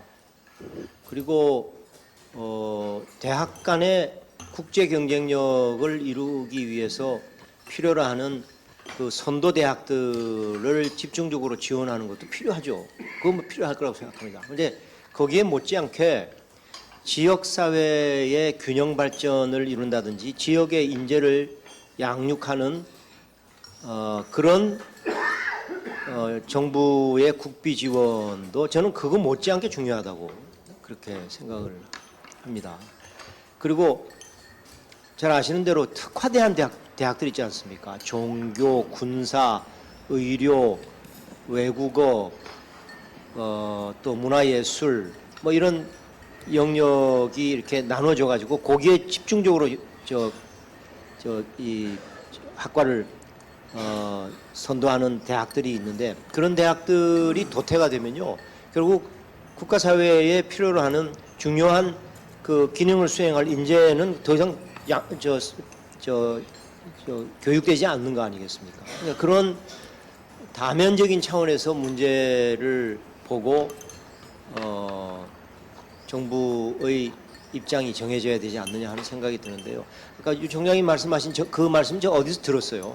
100개 대학, 100위 안에 들어가는 대학을 뭐 10개를 진흥시켜 가지고 100위 안에 10개를 넣는다는 뭐 그런 얘기도 있고 그랬었는데 그것도 필요하죠. 저는 뭐 그 당위성에 반대하지 않습니다. 근데 거기에 못지않게 중요한 그런 그 기능별, 특화된 특성별 또 지역별 균형 발전을 위한 정부 투자도 필요하다 그런 생각이 듭니다. 근데 그걸 BK21을 그런 쪽으로 이렇게 하겠다는 건지 그건 뭐 저 정확하게 모르겠네요. 어떤 식으로 구상을 하고 있는지 교육부에서. 그리고 하나 진짜 제가 생각이 나서 말씀드리는 거는 지난번에 주 52시간이 대학 운영에 영향을 미치냐 하는 설문조사를 교육부에서 했을 때 거의 모든 대학에 보냈어요. 그 설문조사를. 근데 주 52시간이 영향을 미친다고 대답하는 대학은 11개밖에 없습니다.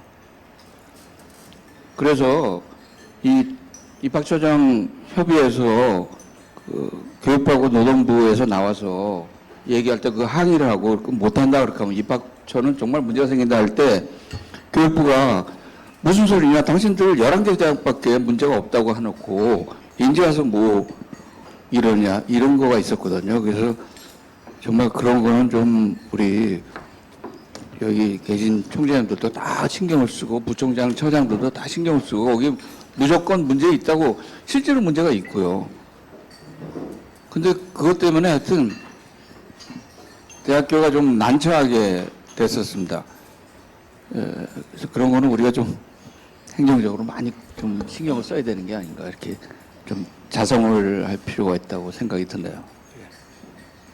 그리고 그 세계 100위 수준의 그 연구 중심 대학을 10개 육성하겠다는 것이 현재 그 확인된 바로는 교육부의 구상인 것 같습니다. BK21 그 4단계 사업 개편의 방향이 그런 쪽으로 지금 이렇게 잡혀가고 있는 것 같아요. 그래서 뭐 확정은 안 됐지만 그 QS 100위 수준 안에 10개 대학 정도를 들어가게끔 그 자원 배분을 할 것이다 하는 것은 지금 방향을 잡아가는 지금 단계에 있다고 합니다. 저는 그 교육부에다가 좀 우리가 강력히 얘기해야 될 게 뭐냐면은 지금 저 과학기술정보통신부가 지금 그 많이 그런 걸 합니다. 사실 연구비의 대부분 또 거기 나가고 뭐 산업부나 그래서 사실은 좀 그런 논문 이런 것 그런 거는 좀 그 뭐 10개건 하여튼 뭐 몇 개인지 모르겠지만 하여튼 뭐 과학기술 좀 정보통신부에 해서 좀 뭐 지금 ST 붙은 학교를 포함해 가지고 좀 그쪽에서 좀 하는 걸로 하고 교육부에서는 좀 더 이 골고루 좀 다양하게 좀 지원하는 그게 교육부의 중요한 전 기능이라고 보는데요. 좀 그런 거를 좀 강력히 얘기해야 되지 않나 이렇게 생각을 합니다. 그래서 BK가 지금 보면은 사실 BK 같은 사업은 제가 보기에는 과학기술정보통신부 같은 데서 충분히 할 의향도 있고 할 수도 있는 거거든요, 사실은요. 그러니까 제가 보기에는 그런 거를 좀 교육부가 그런 거보다는 이렇게 지금 대학 전반적인 교육 이거에 더 신경을 많이 써야지. 그래서 예산도 BK가 더 굉장히 크잖아요, 예를 들어서. 그래서 좀 그런 거를 좀 더 뭐 BK 빼고 뭐 장학금 빼면 별로 없더라고요, 내 보니까. 그래서 좀 그런 각도로 좀 우리가 건의를 해야 되지 않나 생각을 합니다. 예. 네, 예. 그러지 않아도 윤 총재님한테 아까 의장님 계실 때 드렸어야 할 말씀인데 시간이 촉박해서 제가 미처 못 드렸는데 그냥 기록을 위해서 한 말씀 올리겠습니다. 사실 저희 이제 뭐 교육부나 뭐 또는 뭐 청와대나 또는 국가교육회의나 등등의 뭐 저희들 어려운 사정 뭐 건의할 거 하고 뭐 수차례 했지 않습니까? 그럼에도 불구하고 뭐 국가 재정상 항상 어렵다고 하고 어제 여러분들 아시겠지만 전국 기획처장님들 모여서 어제 회의를 했다고 해서 이제 보고를 받으니까 공이 뭐 교육부 기재부 성토장이었다. 근데 교육부도 당초에 오기로 했던 실장님이 안 오시고 밑에 국장이 오시고 기재부는 아예 핑계대고 안 왔다. 이렇게 하더라고요. 그런데 제가 의장님 계셨으면 드릴 말씀은 뭐냐면 지금 국가에서 각 정당에 정당 보조금을 줍니다. 국가에서. 그게 다 국민의 예산입니다. 그런데 그게 미니멈 30%는 정책개발에 쓰도록 강제되어 있는 그게 예산입니다. 그래서 여러분 아시겠죠? 요즘 뭐 화제를 모으는 무슨 뭐 양정철 뭐 민주연구원 그게 다 그 예산을 쓰라고 해서 만든 정당 소속 연구원들입니다. 뭐 여의도 연구원도 그렇고 민주연구원도 그렇고. 그런데 문제는 그 연구원들이 이 뭐 정책 개발보다는 뭐 선거 공학적 무슨 뭐 여론조사나 뭐 이런 쪽에 지금 사실 매몰돼 있는데 이게 뭐 여당이든 야당이든 다 너남없이 그렇게 하고 있기 때문에 서로 알고 묵인하고 있는 상황인 겁니다. 그건 정확히 당초 취지에 맞게 사용되어야 하는 돈인데 정당의 그 정무적 정책 그야말로 그 일종의 그런 부분에 너무 지금 치우쳐서 사용되고 있어요. 국민들의 세금으로 지원한 이유는 그게 아닌데 그래서 각 정당의 그 정책연구원에서 물론 이제 신용으로 뭐 정책 연구를 하긴 합니다. 근데 되게 그게 면피성 그건데 그나마도 그 면피생 그 연구 중에도 고등교육에 대해서 연구하고 고민했다는 말은 제가 들어본 적이 없습니다. 여러분들 오시다 보면 이제 이 국회 앞에 각종 플래카드가 다 걸려 있습니다. 무슨 심포지엄 세미나. 거기 가면 주의시 보십시오. 다 그 돈으로 하는 거거든요, 그게. 근데 그게 각 국회의원들에게 정책 개발 이렇게 나 했다. 이런 심포지엄 했다. 뭐 세미나 주최했다. 하는 그 기록 남기기 위한 것도 대부분이고 한데 그나마도 거기에도 우리 대학의 어려운 실정을 같이 고민하고 했다는 것은 제가 들어본 적이 없습니다. 그래서 문희상 의장님뿐 아니고 각 정당 대표들에게 저희가 별도로 그 각 정부 지원금으로 운영되는 각 정당 소속의 연구원에서 국가 미래가 대학에 걸려 있다고 말만 하지 말고 거기서 저희가 지금 고민하는 그런 내용들도 심도 있게 연구하는 그런 분위기나 그런 그 뭐랄까 그 일종의 그 뭐 그런 부분들도 우리가 좀 강제할 필요가 있지 않을까 뭐 그런 생각이 듭니다. 그거 좋은 말씀이신 것 같고 그리고 이 교육 전문위원이 있지 않습니까? 당에서 나온 사람들. 근데 그 돈도 아마 그 30% 받는 거에서 아마 그런 식으로 쓰는 거 아닌가 잘 모르겠네요, 그건. 정당 보조금으로 나가면. 예. 그러니까 그 교육 전문위원들을 사실 대상으로 우리가 또 많은 설명을 해주는 게 거기 교육부 과장이나 실국장들한테 영향을 많이 미치니까 그것도 필요한 것 같아요. 그래서 우리가 뭐 사실 국회의장 분들이나 뭐 장관이나 국회의원을 만나셔도 워낙에 바쁘시니까 이게 안 들어가거든요. 그래서 그 밑에 있는 연구위원이나 전문위원을 대상으로 우리 김인철 총장님한테 이제 모든 걸 다 돌리는 겁니다. 이제 골치 아픈 거는 그쪽으로 좀 더 가게 돼 있는데, 근데 그거를 우리가 잘 못하는 것 같아요. 예. 그나마 그 전문위원들이요. 여러분 아시겠지만 뭐 지난번 문제가 된 뭐 사립학교 유치원 등등 그쪽이 지금 다 외몰돼 있습니다. 우리 대학은 안중에 없어요. 왜냐하면 이게 건드려봤자 손해고 그리고 결국 돈으로 기착되는 거 아니냐 이런 예단도 갖고 있고 그렇습니다. 네네. 사실 초중고 유치원 쪽에 대부분 또 그런 문제가 쏠려 있습니다. 여론이 예. 지역구 관리를 위해서 그게 또 필요하니까. 예. 그리고 지금 이 등록금 인상이라는 거는 그 누구도 건드릴 수가 없지 않습니까? 정치적으로 이건 자살행위니까. 그래서 그 우리 죄송합니다 총장님 김인철 총장님 우리 사총협이나 대기업에서 우리가 만일에 학점당 등록금을 차지하는 방식으로 한다고 하면 어떻게 이 문제를 조금이라도 피해 나갈 수 있지 않나 하는 엉뚱한 생각을 제가 해보거든요. 그러니까 예를 들어서 지금 140학점인데 120학점까지는 정부에서 120학점까지 무조건 하는 걸로 하고 거기에 이제 평균을 잡아서 등록금을 학점당 주는 거죠. 그리고 나머지는 뭐냐면 나머지 학점은 그 학교에서 예를 들어서 이런 120학점에 플러스로 듣는 거는 이걸 들어야지 애들이 취업이 잘 돼. 그러니까 그런 과목들을 만들어서 애들이 자발적으로 듣게 하면은 120학점까지만 리퀘어먼스이기 때문에 실질적으로 등록금이 안 올라가는 것처럼 보여요. 근데 학교의 작은 노력에 따라서 그 나머지 학점들을 우리 학교도 그런 과목들이 있거든요. 애들이 무지무지하게 많이 들어요. 왜냐면 그걸 들어야지 취업이 잘 되니까. 그 컨설팅을 하고 뭐 직무 교육도 시키고 인턴십 가게 하고 뭐 8주, 10주 이렇게 시켜요. 그럼 뭐 90%가 됩니다. 그러니까 그런 과목들을 만들어서 한다고 하면 겉으로 보면 등록금은 줄어들지만 실질적으로 대학들의 노력에 따라서 등록금이 수입이 늘어날 수 있는 가능성이 있기 때문에 그걸 한번 연구를 좀 해보면 어떨까 하는 생각이 들어요. 안 그러면 이 문제를 해결할 방법이 없습니다. 등록금 인상해달라고 하는 건 바보 같은 소리예요. 그건 아무도 해줄 수가 없는 거 그거 자꾸 얘기해봐야 뭐예요. 그러니까 그거를 우리가 한번 좀 연구를 해서 겉으로 볼 때는 등록금 안 올라가는 거다. 근데 애들이 선택해서 더 받을 수 있게끔 우리가 만들어 놓는 거죠. 그 방법을 한번 연구를 좀 해봐 주셨으면 좋겠습니다. 예, 아까 지나갔던 그 빅게이 사업에 대해서 한 말씀 드리고 싶은 겁니다. 아무래도 기자가 쓰고 있기 때문에 언급할 필요가 있겠다 싶은 생각인데 금년 연초에 이제 대학원장들 전국회의에서 BK 사업에 대한 계획이 발표가 되었습니다.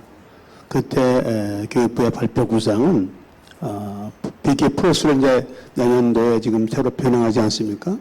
거기에 대한 구상이 이제는 그동안은 이제 사업단과 팀으로 이중 구조로 해왔었는데 이제는 팀은 없애고 대형 규모 사업단으로만 하겠다. 이런 구상을 발표를 했었습니다. 만약에 그렇게 됐을 경우에 이제 연구 능력이 있는 대학들 또는 국립외 지방 사립대학들은 결코 만만치가 않습니다. 저희도 지금 BK 사업팀을 운영하고 있는데 그렇게 사업단으로 하려고 보니까 이거 굉장히 이 경쟁이 약한 겁니다. 근데 지방에 있는 사립대학 단으로 한다고 그래가지고 연구 능력이 없는 건 아니거든요. 또 지역 사회를 기반으로 해가지고 산업 기반해가지고 해야 될 역할들이 많이 있거든요. 그래서 근래에 와가지고 이제 여기에 대한 여러 가지 지금 의견들이 수렴되고 있는 과정 가운데 있는 걸로 알고 있는데 결국 지금까지 해왔던 걸 일부 조정할 필요는 이해가 되겠지만 그러나 지방의 사립대학도 연구 역량을 계속 육성해 가야 된다. 그러기 위해서는 단뿐만이 아니라 팀도 역시 운영할 가치가 충분히 있다. 이렇게 오늘 강력하게 지금 평가하고 있거든요. 그 지금 계획을 세워가고 있는 과정 가운데 있기 때문에 그런 부분도 좀 기사로 잘 좀 전달되었으면 좋겠다 싶은 생각입니다. 제가 한 말씀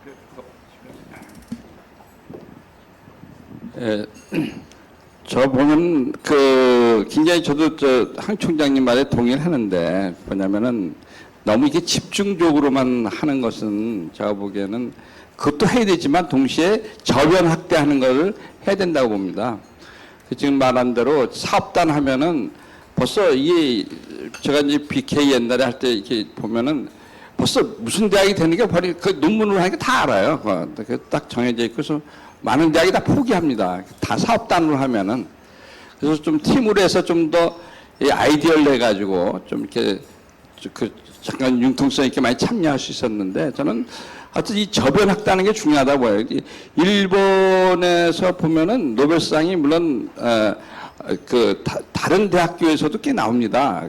출신은 뭐 교토대학, 동경대학이지만 예를 들어서 일본에서 그 노벨상을 제일 빨리 받은 거 아주 자랑스럽게 생각하는 게 줄기세포 중에서 이 성체 줄기세포라 그래가지고 뭐 난자같이 필요 없이 저희가 하는 그 논문이 야마니카 시냐라는 사람이 했는데 그 사람은 그냥 오사카 시립대학이 있을 때 받은 겁니다. 그러니까 아주 그 대학 수준으로 보면은 상당히 아주 작은 대학이었는데 작은 대학이라보다도 하여튼 뭐 굉장히 연구 능력 없는 대학이지만 그래도 그런 데서도 했단 말이에요. 그러니까 제가 보기에는 뭐 좋은 학교, 연구 중심 대학교 그거는 그것대로 하시고 또 중요한 거는 대학 교수가 굉장히 많은 게 전국적으로 몇백 개의 대학에 있는 그런 교수들 중에도 똑똑한 교수들이 있으니까 또 그런 분들한테 기회를 주기 위해서 이 저변 확대를 하기 위해서는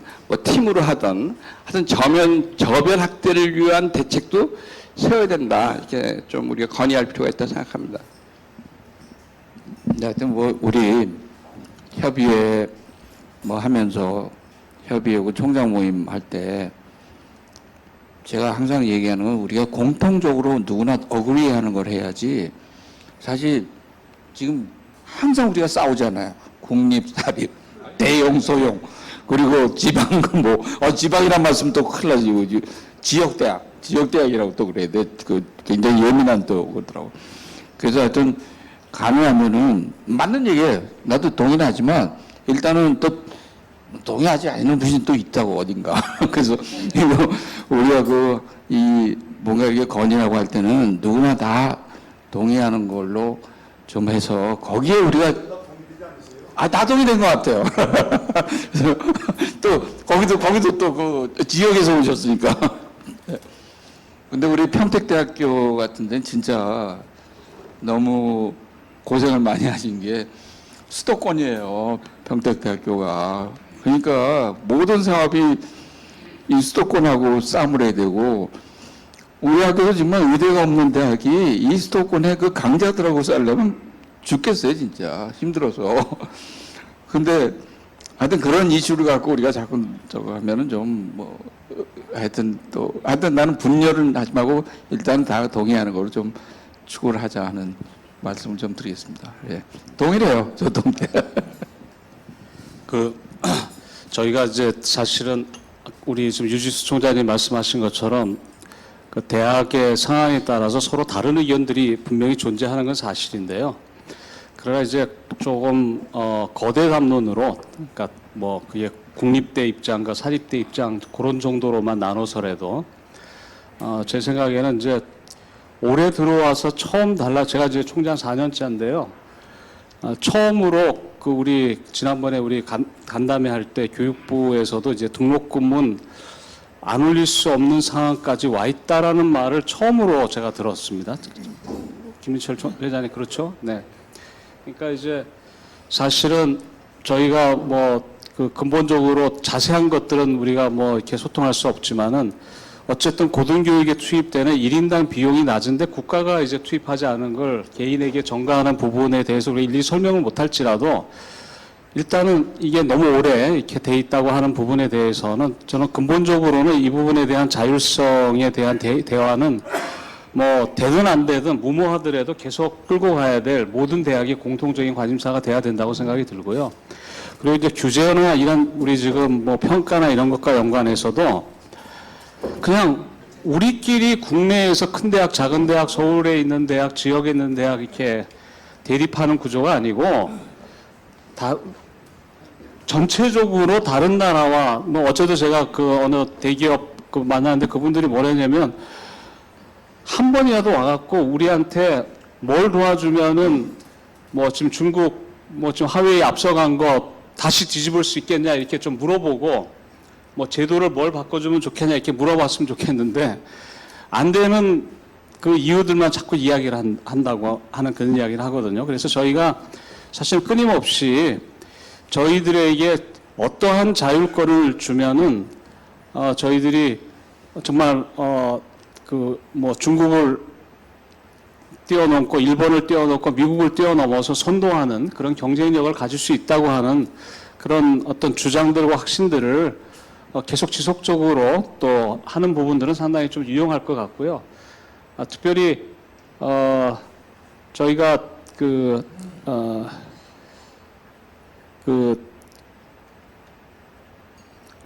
아까 뭐 저는 이제 저희 같은 대학들은 뭐 BK 사업 같은 것들에 대해서 이제 뭐 가능할지 안 가능할지 탐색하는 단계에 있는 작은 대학인데요.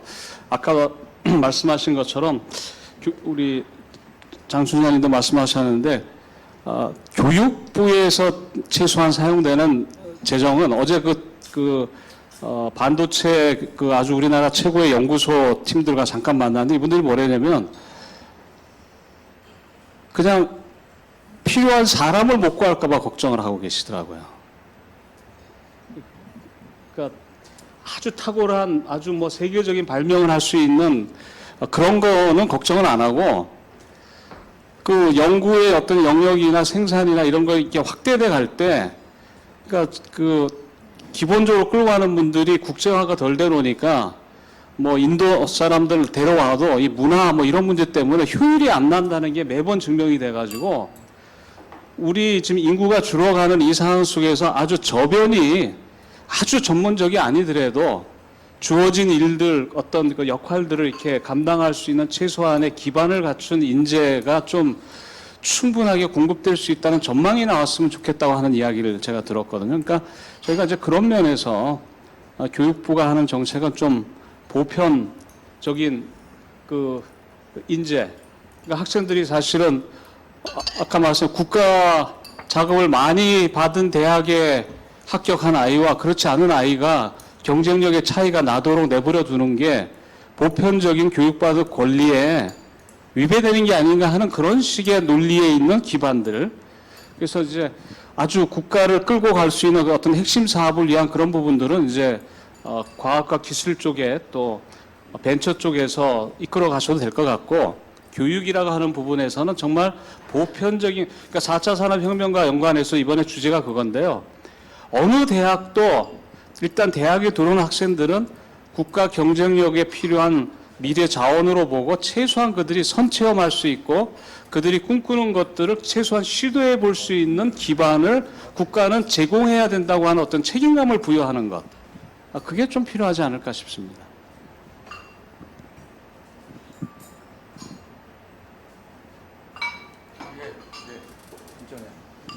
아까 유 총장님께서 평택대를 언급을 하셔서요. 사실은 평택대는 수도권의 제일 변방에 있어서 그 불리함과 관련돼서 논의하는 거는 이제 경인지역 총장협의회에서 하려고 하고요. 사실 아까 저도 그 문인상 의장님 계실 때 하고 싶었던 말씀은 사실은 4차 산업혁명 관련돼서 우리가 계속 이야기를 하고 또 인구가 줄어든다고 하지만 어떻게 보면 지금이 가장 큰 기회이다로도 생각을 할 수 있을 것 같습니다. 지금 여러 번 이야기를 했지만 우리가 10위권 경제 대국이라고 얘기하는데도 OECD 국가에 비해서 고등교육에 대한 국가의 그 재정 부담은 정말 낮은데 지금처럼 학력 인구, 특히 대학에 들어가는 인구가 줄어드는 이 시점에 정부가 조금만 그 기여를 한다면 사실은 교육의 질을 아주 정말 획기적으로 올릴 수 있는 그런 시기거든요. 근데 이런 부분과 관련돼서 사실은 교육부나 국회의원이나 이런 분들이 너무 모르기 때문에 사실은 혁신교육의 대상은 그분들을 우리가 교육을 시켜야 되지 않을까, 그런 생각이 저는 좀 들었습니다. 그리고 이제 아까 정홍섭 총장님도 말씀하셨지만 사실은 저도 뭐 비리 사학과 관련돼서 좀 고통을 겪었긴 하지만요. 이제는 사학의 비리 문제를 해결하는 데 있어서 감사는 충분하게 받게 하고 엄정하게 받게 하되 사실은 정부가 책임지는 재정 이렇게 가야 되지 않을까 하는 생각이 드는데요. 저희 같은 사실 평택대학은 50만 인구 중에 4년제 대학이 하나밖에 없습니다. 그렇다면 대학이 잘 건강하게 건재를 해야만 지역이 똑바로 쓸 수 있고 지역이 제대로 사실은 지속 가능하게 성장을 할 수 있는데 이런 부분에 있어서 요즘 우리가 뭐 공영 사립대 이런 얘기는 하지만 그거는 어떻게 보면 정부 책임형 사립대학이거든요. 그래서 이제는 그 사립대학에 대해서 가지고 있는 불신을 좀 줄이고 지역을 살리고 미래 세대를 좀 건강하게 제대로 교육을 시킨다는 면에서 이제는 정부가 책임지는 사립대학 이런 모델을 좀 더 적극적으로 가져가야 될 것 같고요. 이런 부분에서 사실은 모든 사립대학이 그 면에서는 같은 목소리를 낼 수 있지 않을까 저는 그런 생각이 듭니다. 그래서 옛날에 아까 이제 조동성 총장님 말씀하셨는데 옛날에는 고령자에 대해서 사실은 정원외로 특별 전형이 있었거든요.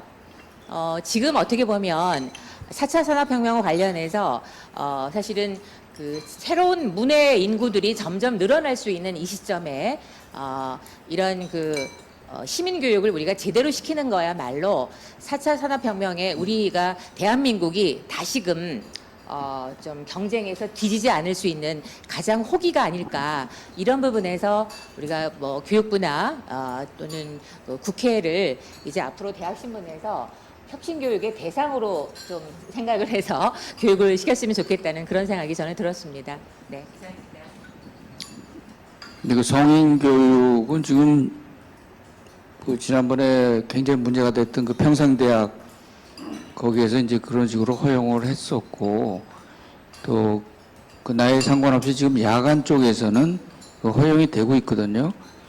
근데 엔지니어링은 야간으로 도저히 할 수가 없어요. 그 실습과 실기 때문에 그 교수들이 감당을 못하고 사회과학 쪽도 경영 쪽은 좀 그래도 간신히 그 정원 외를 채우는데 사실 법대 같은 데는 정원을 못 채워요. 그래서 그렇게 우리가 평생교육 쪽에 있는 그 풀이 정해져 있고 계약학과 형식으로 이제 구청이나 이런 데서 구청에서 지원해 줘서 받는 것도 있는데 그 풀이 점점 줄어들고 있어요. 그 은행에도 고졸자가 거의 다 이제 다 그런 교육을 받아갖고 줄어들고 있고 그래서 그거는 우리 학교 경험으로 볼 때 글쎄 그건 잘 모르겠네. 다른 대학교는 내가 잘 모르겠습니다. 우리 학교 경험은 하여튼 지금 정원외로 그런 과정이 있어도 어떤 과정은 채우고 어떤 과정은 못 채우는 형상이고, 예, 그래서 평생교육원은 뭐 그건 학위 과정 아니면은 뭐 그건 뭐 도저히 안 되고, 예. 여러 가지 그 특별 과정이라는 걸 만들어서 많이 운영을 했지만 그건 게임이 안 돼요. 백화점이고 뭐 이런 데서 다 무료로 하기 때문에 그건 될 수가 없습니다.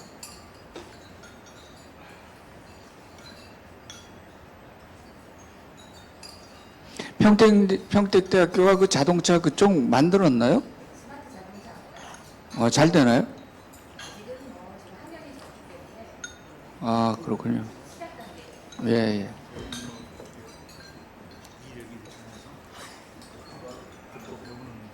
네. 다른 총장님도 지금 말씀 안 하신 분들, 이게 음식이 이렇게 맛있으면 안 됩니다. 이 고개를 지금 안 드시고.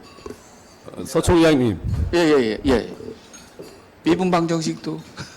미분 방정식이 아니고요. 저는 그 2008년도에 그때 그 MB 정부 때 그 과기 특보님이 그 우리나라 국가 2030년 국가 비전에 대해서 발표하는 걸 내가 기억이 나는데, 그 당시에 우리나라 2030년도 우리나라 이 개인당 그 1인당 GNP를 5만 불로 보고요. 그리고 노벨상을 한 7, 8명 정도 배출한다는 걸 목표로 해서 아주 그 멋있는 청사진을 발표하는 걸 봤거든요.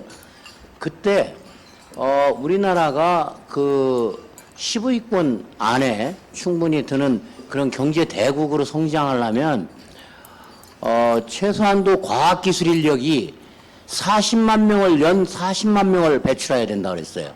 그리고 인문사회 뭐 이런 경영 이런 모든 거에서 50만 명 이상의 대학 인력이 배출이 돼야 된다.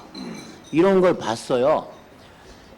이런 포지티브한 그런 정책이 정권이 바뀌면서 이게 싹 없어져 버리고, 이제는 학생 입학 정원이 감소돼서 대학을 구조조정해서 없애야 된다는 쪽으로 네거티브 정책으로 슬그머치 바뀌어버렸어요. 사실은 우리가 혁신이라는 거는 보면 이 관점을 바꿔야 되거든요. 관점을. 그러니까 현재에 우리가 그 학생 수가 줄어든다는 그런 관점을 뭘로 바꿔야 되냐면, 우리가 미래에 5위권 뭐 이 선진국이라든지 아니면 5만 불의 선진국 국가로 만든다든지 관점을 그쪽으로 바꿔줘야 되는데, 관점이 어떻게 되냐면 학생이 줄어든다는 쪽으로 바뀌었어요. 이렇게 돼가지고 갑자기 정책이 굉장히 네거티브하게 바뀌어가지고 이게 지금 오늘 대학이 모든 순환을 당하는 게 바로 거기에 있거든요.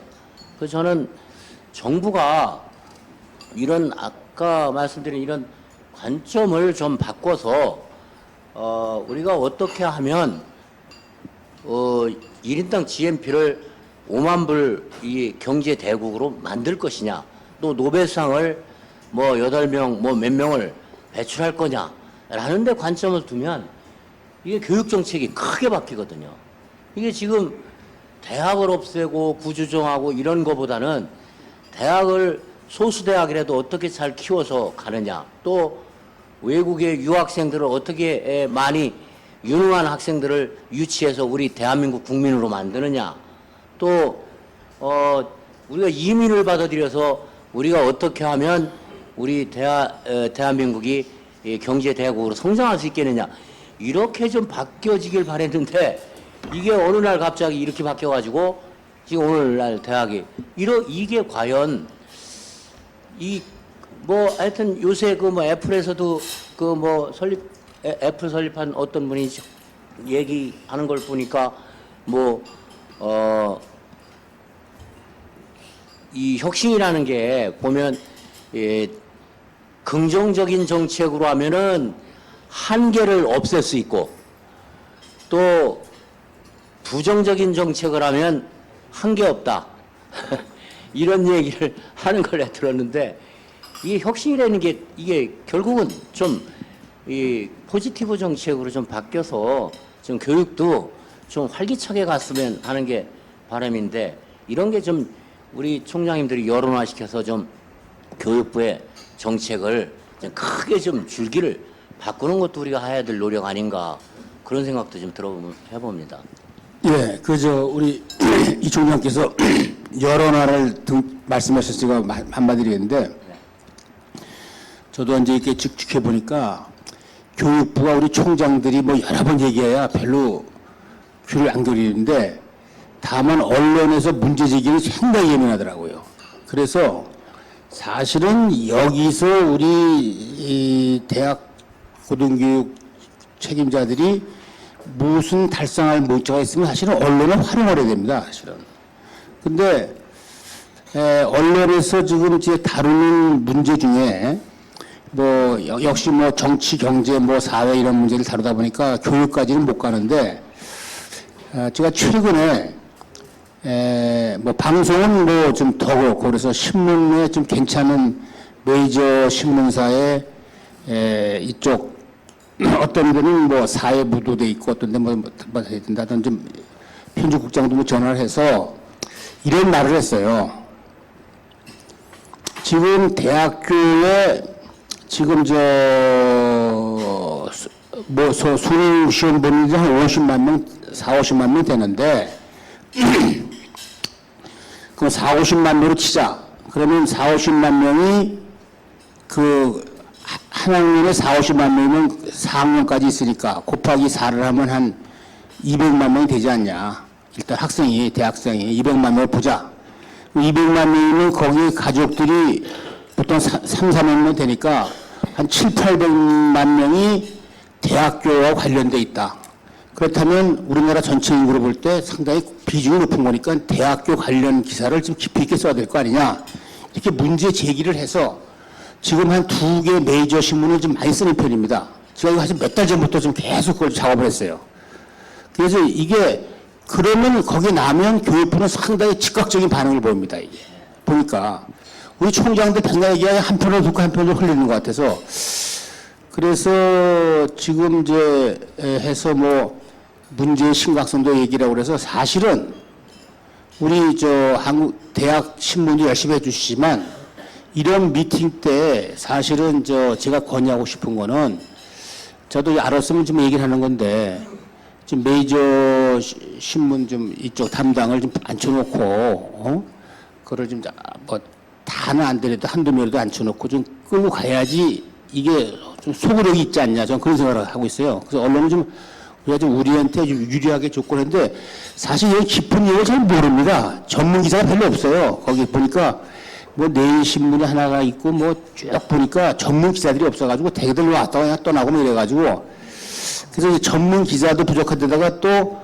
아까도 말한 언론의 어떤 뉴스 밸류에서 이게 떨어지니까 타치를 거의 못하는 거죠 사실. 그러면 뭐 우리끼리 아무리 얘기해야 별로 이게 소득이 없다. 그래서 어떤 이런 언론 방안은 뭐 저는 나름대로 하여튼 몇 달 전부터 좀 상당히 좀 열심히 하고 있어요. 사실 하고 있어서 뭐 보시는 분도 알겠지만 좀 어느 매체가 좀 굉장히 심각하게 좀 다루고 있고 뭐 이렇게 됐는데 그냥 되는 게 아니고 상당히 우리도 좀 그런 거를 좀 전략적으로 할 필요가 있지 않나 이런 생각을 좀 해봅니다. 예, 김영기 총장님께서 참 좋은 말씀 주셨는데요. 이거 비단원 입고 밤길 가야 아무 소용 없습니다. 저도 동일한 얘기인데요.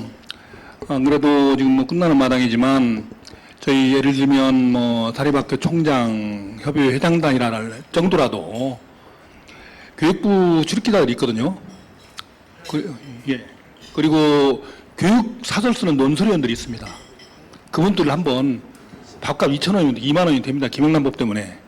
해서 저희들 절박한 실정을 하소연하고 그분들이 저희들 거 뭐 예를 들어서 뭐 특집으로 시리즈도 할 수 있고요. 그런 걸 우리가 왜냐하면 이분들은 매번 교육부 관리들만 접하기 때문에 그쪽에 매몰되어 있습니다. 그쪽에 오리엔테이티도 돼 있고 그래서 저도 제 친정 언론에 교육 담당 전문 기자하고 논설위원들한테 문제가 있으면 배경 설명을 하고 전화도 드리고 또 후배들 하는데 이분들이 우리 김민규 총장님 말씀대로 저희들이 이런 절박한 이런 내용들 디테일하게 잘 모릅니다.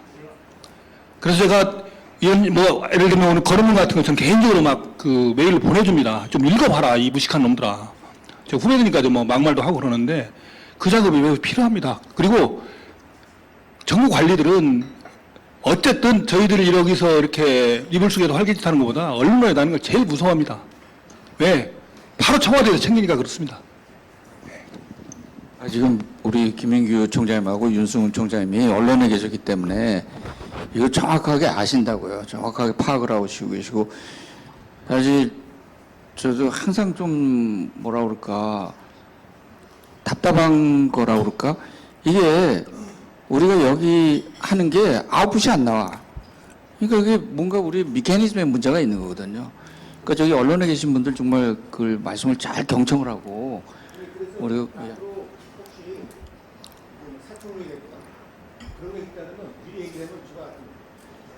그렇죠. 예. 그러보면 지금 알게 되면 문제 시각화하면 기사 씁니다. 네. 모르기 때문에 못 쓰는 거예요.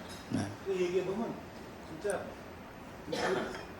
사립대 학교를 다 이렇게 뭐 아까도 말한 저 이제 국립이냐 국공립이냐 사립이냐 또 뭐 지역적으로 뭐 10,000명 이상이냐 10,000명 이하냐 또 뭐 권역별로 이런 구별하는 건 몰라요. 되게 그냥 고등교육 대학이어서 그거 다 다르다 지금 이게. 그래서 애로사항이 좀 다 다른데 이거를 하려면 아까 어느 분도 말씀하셨지만 우리 대한민국이 OECD 국가에서 정말 아까 3050 뭐 7번째 정도의 강대국이라면 거기에 고등교육 투자 비율이 말도 아니다 이게 뭐 OECD국에서 제일 하위다. 이거 안 하면 결국은 이런 문제를 제기하려면 그런 좀 디테일한 데이터도 좀 알고 좀 그래야 되는데 그래서 우리가 좀 너무 좀 뭐 어떻게 보면 언론을 활용을 좀 더 못한 거 아닌가 계속 그걸 느끼고 있어요. 그래서 앞으로 좀 다 가능하시면 중요한 문제 하나 뭐 예를 들어서 뭐 등록금 문제면 등록금 문제에 대해서 한번 우리가 제기를 해가지고 언론에서 그 문제를 정확해서 뭐 최근에도 뭐 C일보가 좀 많이 썼어요. 등록금 뭐 이거 뭐 하다 쓰는데 그냥 쓰는 게 아니라 저도 여러 번 나오더라고요. 예, 여러 번 제가 통화를 하고 그랬습니다. 거기에 부장도 하고 이제 데스크도 하고 하는데 그래서 이제 그런 식으로 좀 활용해서 가야지 이게 이제 교육부가 좀 약간 좀 관심을 기울이지 뭐 좀 그런 거를 평소에 느껴서 오늘 말씀을 드립니다. 저기 네. 제가 이제 뭐 언론사에 있으니까 지금 일간지 말씀들을 이렇게 하시는 것 같은데요. 사실은 교육부에서 그 정책 전문지로서 한국대학신문의 그 기사의 그 어떠한 반응 속도 이 부분은 일간지보다 훨씬 더 즉각적으로 반응을 한다 하는 이제 그런 그 판단을 저희들은 하고 있습니다. 그리고 어떤 언론사도 우리 신문사가 지금 갖고 있는 그러한 기자 숫자를 운영할 수는 없는 것이고요. 예. 그래서 훨씬 더 이제 일반지에서 지속적으로 대학 문제를 다룰 수 없는 부분을 이제 대학 신문에서는 지속적으로 다루고 아주 심층적으로 다루는 것이죠. 그래서 요즘에 뭐 대변인실이나 고등교육 정책실의 의견을 들어보면은 하여튼 뭐 대학 신문의 그 기사들을 계속 스크랩을 해가지고 장관, 차관, 간부들이 이제 공유하는 거기에 넘버원으로 이제 올라가고 있고요. 그래서 나름대로는 이제 대학의 사정을 최고 전문적으로 아는 매체는 이제 한국대학신문이고요. 그래서 이제 이러한 행사들을 일간지하고 조인을 해서 하기는 굉장히 어렵습니다. 이 부분은 사실은 이제 어떻게 보면은 전문지로서 대학신문만이 이제 할 수 있는 그런 차원이고 이제 지금 매경이나 한경에서 하는 그런 포럼 형태는 또 이제 이렇게 갈 수 있는 것이죠. 한국대학신문이 그 교육부에서는 분명히 확실하게 여기 제일 많이 보는 것 같아요. 그런 부분은 뭐 실국장뿐만 아니라 과장선에서도 네. 굉장히 그 즉각적인 반응을 하고 지금 저 뒤에 우리 기자들이 이렇게 포진돼 있습니다만은 이제 교육부 출입 기자가 굉장히 또 연륜이 많습니다. 그래서 이제 지난주에도 교육부 간부진하고 대학신문 임원진 간에 이제 저녁 미팅이 있었고 그래서 어떤 그런 소통이나 영향력 측면에서는 이제 대단히 큰데 저희가 이제 항상 언론사로서 좀 이렇게 좀 부족하다 느끼는 부분은 대학이 실질적으로 대학의 이해관계를 좀 대변하는 듯하는 그런 정책 전문지에 대해서 이게 일반 대학에서 그 필요성을 너무나 평가절하하고 있다 하는 그런 생각들을 갖습니다.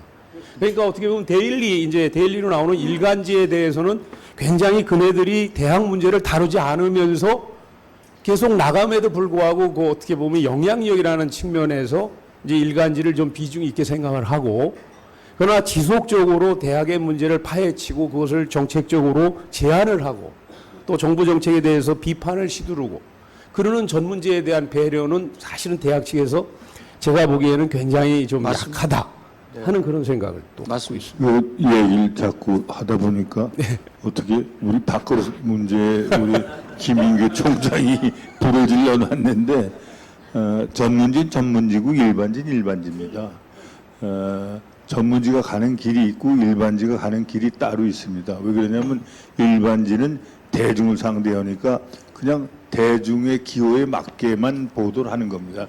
거기서 뭐 심층 보도를 할 수가 없죠. 대중 잘 아시겠지만. 그런데 우리는 이제 심층 보도를 하게 되는데, 여러분들이 지금 말씀하신 거를 일반지가 호응해서 하기를 바라는 게 아니라 오히려 우리 신문을 좀 지원해 주세요.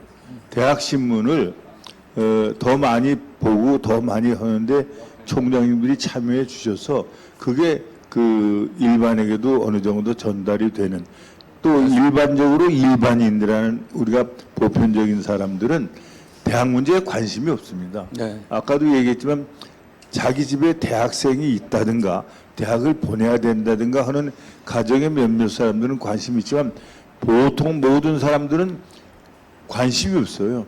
BTS에 관심이 있고 20세 이하 축구가 결승선에 올라갔다.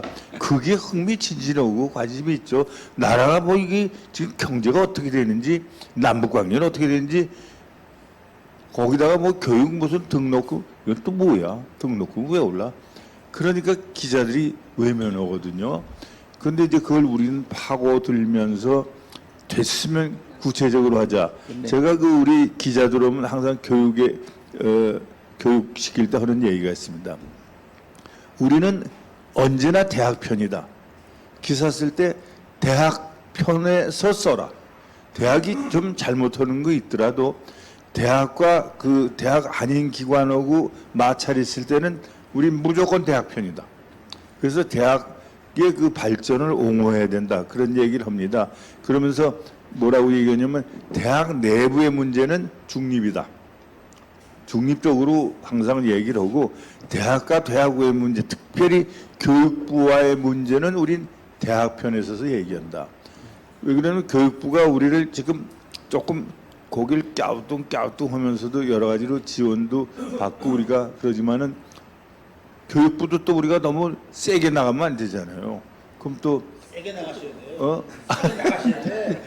세게 나가면 될 것 같은데.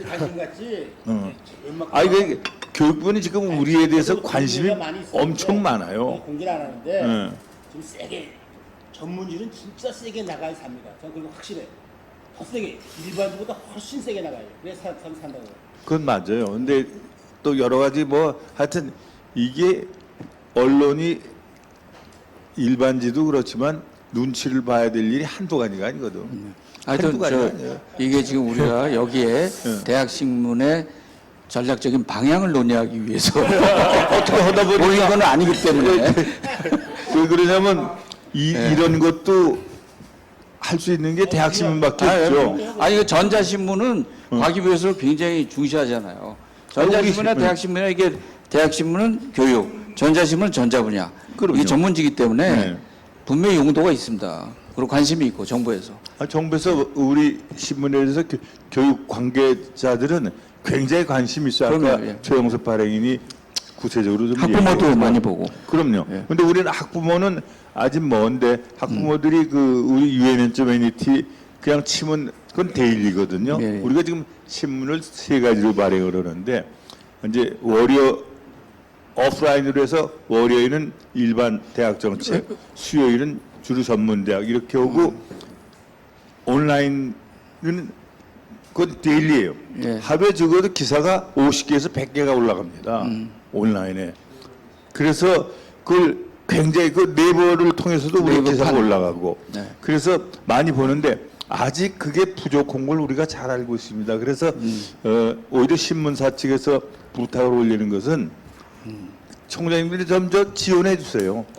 네. 광고 뭐 어떻게든지 광고 지원하세요. 아니 저기 잠깐만 저보고 사회해놓고 이거 뭐 자기 맘대로도 그렇게 하면은 이런 모욕을 제가 학교에서 이런 모욕을 매일 당합니다. 근데 여기서 또 저희 시간이 지금 7시 1분이거든요. 7시에 끝나기로 돼 있는데 그래서 또 우리 아니요, 제가 뭐 저도 지금 막 빨리 가야 될 것 같아서 감사드리고요. 대학신문 뭐 저는 아침에 출근하면 제일 먼저 컴퓨터 켜고 대학신문부터 봅니다. 근데 뭐 여러 가지 감사드리고 또 이 프레드 서미터 진짜 초짜 총장 되고 나서 제일 먼저 제가 그 전해 프레드 서미트의 발표 내용들을 보면서 제가 많이 배웠고요. 또 지금 계속 배우고 있고 이번에도 뭐 내일 아침에 교수회의 하는데 이번에 발표된 몇 자료 컷도 뭐 제가 써먹으려고 그러고요.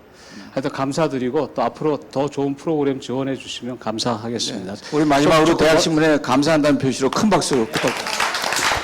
예, 저기 마지막으로 프로젝트 썸밋 원장이신 우리 홍남소 원장의 폐사로 우리 썸밋 모든 순서를 마치겠습니다.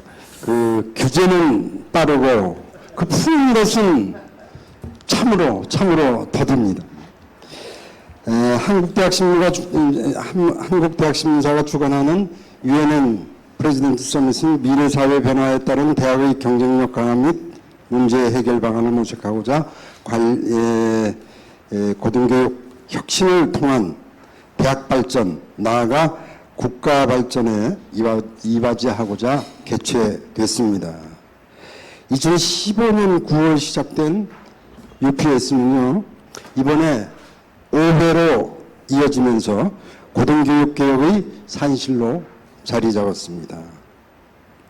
지난 5년을 돌이켜보면 산업화 사회에서 지능정보화 사회로 변화하는 인류사적 격동기를 겪고 있습니다. 인공지능, 빅데이터, 5세대 통신 등 과학기술 발전은 과거에 경험해 보지 못한 새로운 패러다임을 열어가고 있습니다. 교육계에도 예외 없이 이 여파가 닥쳤습니다. 아시다시피 유다시티, 코세라, 에덱스와 같은 공개 수업이 온라인을 타고 전 세계로 확장하기 시작했으며 학습자 중심, 현장 중심, 솔루션 학습을 내세우는 미네르바 스쿨이 새로운 교육 트렌드로 자리 잡기 시작했습니다. 한마디로 표현하자면 이제 교육도 국경을 넘어 전 세계 학습 소구자들을 대상으로 가성비 높은 플랫폼 비즈니스 시대로 무한 경쟁이 예상되고 있습니다. 국내는 어떤가요? 교육정책을 담당하는 교육부는 지난 5년간 4분의 장관이 교체되어 1년에 한 번꼴로 바뀌고 있습니다. 이렇게 해가지고서는 급변하는 환경을 대처하고 국가 미래를 열어갈 지속적인 고등교육 혁신 정책을 이끌어내지 못하는 것이 못내 안타깝습니다. 당국이 더 할 수 없다면 자발적, 역동적으로 변화와 혁신을 이뤄낼 수 있도록 대학들에게 자율성을 줘야 함에도 반값 등록금제다가 말하듯이 재정 운영의 통제와 학사 운영의 규제 조항들로 수많은 지뢰밭을 형성 발목을 잡고 있습니다. 이대로는 공멸하고 말합니다. 지역의 뜻을 되새겨서 공즉통, 통즉변, 변즉구의 자세로 임해야 합니다. 이런 관점에서 UPS 참여자들은 고등교육 혁신을 이뤄낼 천병임을 감사드립니다. 6회차 총 10번의 세션을 진행하면서 기꺼이 좌장으로 토론을 이끌어주신 김인규 총장님, 김인철 총장님, 김성익 총장님, 유지수 총장님께 감사드립니다. 여기 계신 분들을 다 호명을 해야 제가 끝납니다. 네. 발제와 토론을 맡아주신 장순영 총장님, 가신 조동성 총장님, 황선조 총장님, 신은주 총장님, 정홍섭 총장님, 윤승용 총장님과 서민원 이원근 최미리 부총장님,